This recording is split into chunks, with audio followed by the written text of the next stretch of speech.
China உலகத்தோட biggest dam கட்டிட்டு இருக்காங்க பிரம்மபுத்திரா ரிவர்ல. அந்த டேம் கட்டி முடிச்சிட்டா வேர்ல்ட்ஸ் லார்ஜஸ்ட் டேம், அதாவது உலகத்தோட பெரிய டேமா இந்த டேம் தான் இருக்கும். அது மட்டும் இல்ல, இந்த டேம் ஒரு ஹைட்ரோ எலக்ட்ரிக் டேம். அப்படின்னா இந்த டேம் மூலமா எலக்ட்ரிசிட்டி ப்ரொடியூஸ் பண்ண முடியும். ரொம்ப சிம்பிள் தான். டேம்ல பாத்தீங்கன்னா பென்ஸ்டாக் அப்புறம் டர்பைன் இருக்கும்.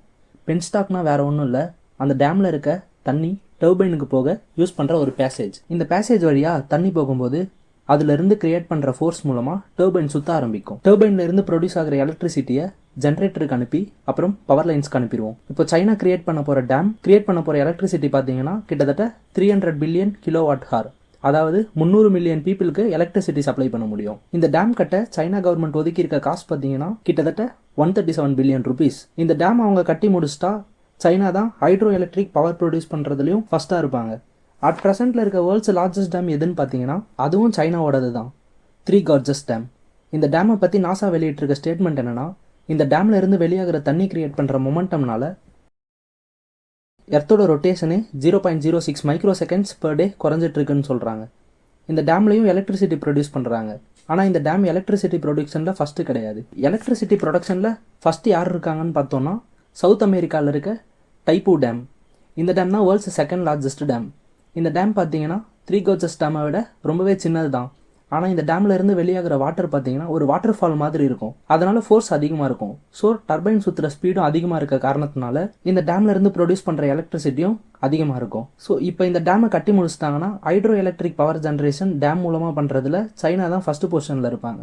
இதெல்லாம் ஓகே. இதனால இந்தியாவுக்கு என்ன பிரச்சனை, இந்தியா ஏன் கவலைப்படணும் அப்படின்னு கேட்டிங்கன்னா பிரம்மபுத்திரா தான். பிரம்மபுத்திரா ரிவர் டிபெட்ல இருக்க அங்சி கிளேஷியர்ல தான் ஒரிஜினேட் ஆகுது. டிபெட்ல பிரம்மபுத்திரா ரிவரோட பேர் பார்த்தோம்னா யார்லங் சாங்போ.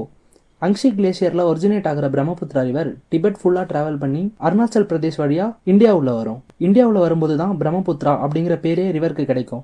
நம்ம இந்தியாவுள்ள பார்த்தோம்னா அருணாச்சல் பிரதேஷ் அப்புறம் அசாம் இந்த ஸ்டேட்ஸ் உள்ள பாஸ் ஆகி பங்களாதேஷ் உள்ள போயிட்டு பே ஆஃப் பெங்கால்ல கலந்துரும். சைனீஸ் கவர்மெண்ட் அங்கே டேம் கட்டுறது மூலமா ரிவரை பிளாக் பண்ண முடியும். பிளாக் பண்ணி வறட்சி, அதாவது வாட்டர் ஸ்கேர்சிட்டியை உருவாக்க முடியும்.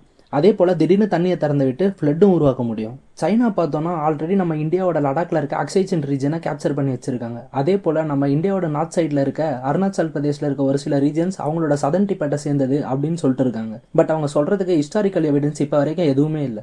இப்போ வரைக்கும் அந்த ரீஜன்ஸ் ஃபுல்லாக இந்தியன் கவர்மெண்டோட கண்ட்ரோலில் தான் இருக்குது. ஸோ அந்த ரீஜன்ஸை ஏதாவது பண்ணி கண்ட்ரோல் பண்ண இதை ஒரு டாக்டிக்கல் மூவாக யூஸ் பண்ணுறாங்க. பட் இந்த டேம்னால இன்னொரு பெரிய இஷ்யூ இருக்குது. அது என்னன்னா, சைனா கவர்மெண்ட் கட்ட போகிற டேம் பார்த்தீங்கன்னா ஒரு டெக்டானிக் ஆக்டிவிட்டி அதிகமாக நடக்கக்கூடிய ரீஜனில் கட்ட போகிறாங்க.